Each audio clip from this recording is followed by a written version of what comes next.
So a solemn and emotional day in Watauga County as the two deputies who were killed in a standoff earlier this week took their final trips home. A police escort took Sergeant Chris Ward and Deputy Logan Fox from the medical examiner's office in Winston-Salem back to Boone. It's been a tough few days for that entire county and the people that knew all the victims involved. People are still coming to terms with what exactly happened, from family of those killed to those who worked with them.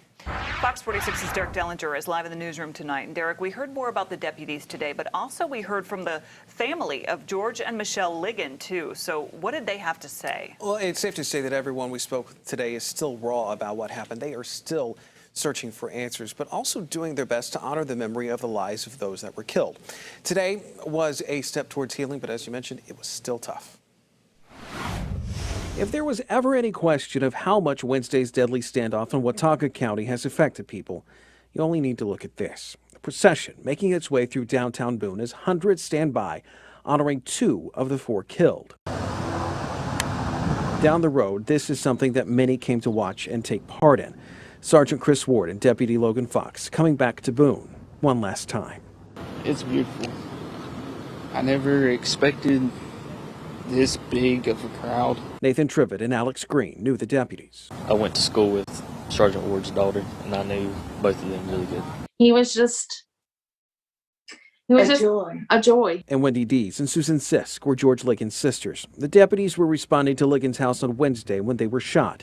George and his wife Michelle were also killed in the standoff. They both loved the area, and she was just a go-getter. There are still questions on what exactly did happen. Authorities say the suspect was Michelle's son Isaac, who later took his own life. Dees and Sisk have had to explain the best they could everything to their grandkids. I told her that Isaac was sick and that he was ill and he was sad and depressed.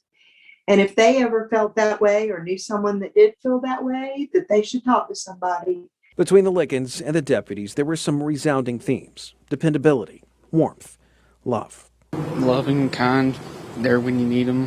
And even among the sadness, a sense of what made them so memorable. He brought laughter and smiles to us just by being around.